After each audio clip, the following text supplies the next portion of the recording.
Bonjour, Tassin la demi-lune On Air, c'est votre podcast pour vous faciliter la ville. Dans ce numéro, nous partirons à la découverte d'Aquavert, nouvelle formule. Inaugurée en octobre dernier, les bassins de la nouvelle piscine reçoivent de plus en plus de public. Christine Garrigou et Hugo Boissière nous présenteront les atouts de ce nouveau complexe. La traditionnelle chasse aux œufs aura lieu cette année le samedi 19 avril. Les petits Assilunois devront aider Perlin le lapin dans les jardins de l'Hôtel de Ville. Pierrick Janin nous donnera tous les détails et il nous parlera également du salon Job d'été qui aura lieu à l'Atrium. Avec le printemps, les beaux jours reviennent et on commence même à préparer l'été, comme par exemple au complexe Aquavert qui vient d'être entièrement rénové. L'ancienne piscine a été démolie et de nouveaux bassins ont été inaugurés le 19 octobre dernier. Nous sommes avec Christine Garrigou, élue à Tassin la demi-lune. Vous êtes l'actuelle présidente du CIVU, le syndicat intercommunal qui gère la piscine Aquavert. Bonjour. Bonjour.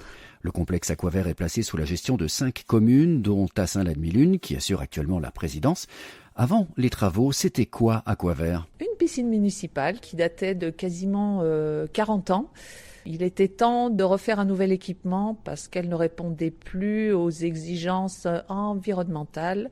Donc c'était un projet qui était attendu depuis de nombreuses années. Quels sont les nouveaux équipements proposés par Aquavert ? Un bassin sportif, un bassin mixte, une pataugeoire pour les enfants, 2 toboggans, des espaces aquatiques extérieurs avec des jeux d'eau, des espaces verts très qualitatifs. Je suppose que l'aspect environnemental a été une donnée prioritaire dans la rénovation ? Oui, bien sûr.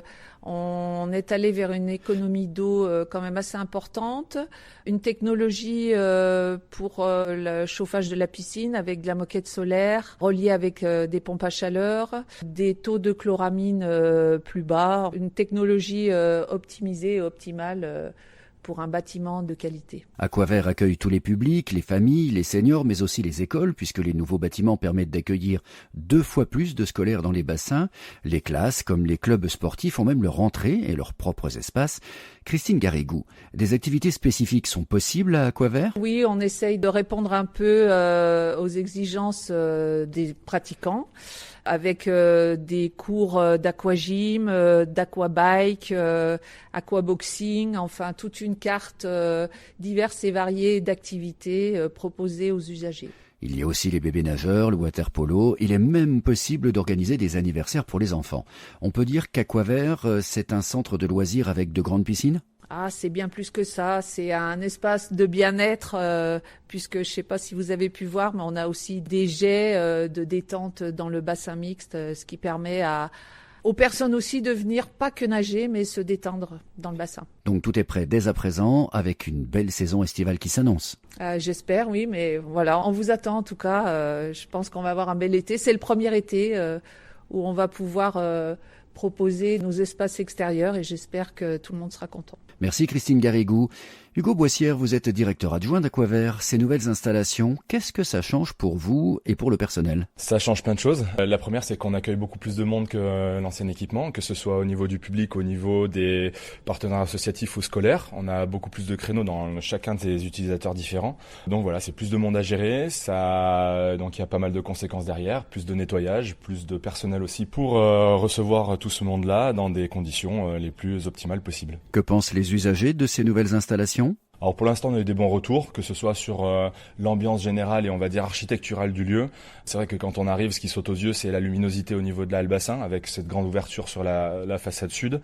Et puis oui, les choix de matières, de matériaux, on va dire, avec aussi bien le bois qui sert de décoration, mais aussi d'effet acoustique, et les carreaux qui sont aussi différents des carreaux qu'on peut trouver dans les autres piscines, ces carreaux traditionnels blancs et bleus.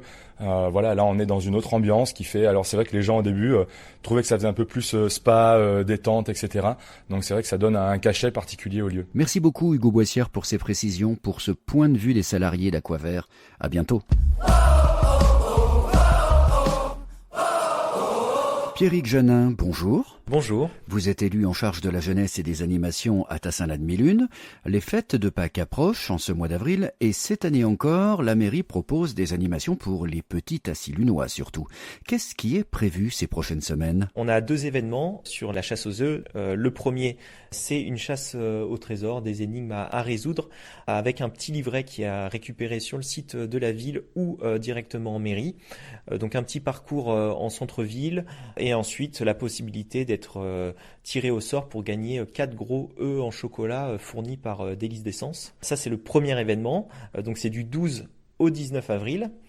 Et ensuite, on a la grande chasse aux œufs ouverte à tous dans le parc des jardins de l'hôtel de ville, où là, on cache des faux œufs en chocolat. Les enfants les ramassent et viennent les échanger contre des vrais œufs en chocolat. Et on va distribuer plus de 2000 œufs en chocolat cette matinée-là. Chaque enfant va pouvoir repartir avec son œuf en chocolat? Oui, tout à fait. Les enfants vont tous repartir avec plusieurs œufs. À savoir également qu'il y a une zone dédiée pour les moins de 3 ans, pour éviter les petites bousculades et laisser aux plus jeunes le temps de trouver les œufs qui sont cachés. Pierrick Janin, vous pouvez peut-être donner quelques conseils aux jeunes Tassis-Lunois pour les aider à trouver ces œufs. Justement, du coup, il y a quelques consignes en plus. Donc, c'est chercher 3 œufs de couleurs différentes. Et après, regarder sous les arbres, dans l'herbe. Voilà, il y aura des œufs cachés partout dans le parc. Il faudra creuser pour trouver les œufs? Il faut venir avec sa petite pelle? Non, mais avec son petit panier, c'est toujours plus sympa pour collecter. Pour confectionner son petit panier, la Maison des Familles organise justement un atelier gratuit le samedi 12 avril entre 10h et midi. Autre rendez-vous d'ailleurs le samedi 12 avril, Pierrick Janin,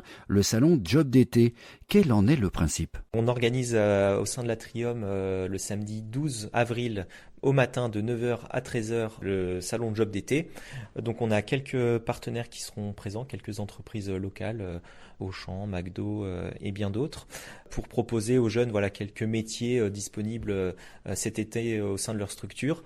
On a aussi une partenaire qui aide à rédiger les CV, l'aide de motivation, préparer les entretiens, ce genre de choses. C'est vraiment un salon à taille humaine. On souhaite vraiment renforcer les échanges entre les entreprises et les jeunes pour justement qu'ils puissent trouver un petit job au sein de ces structures. Merci Pierrick Janin.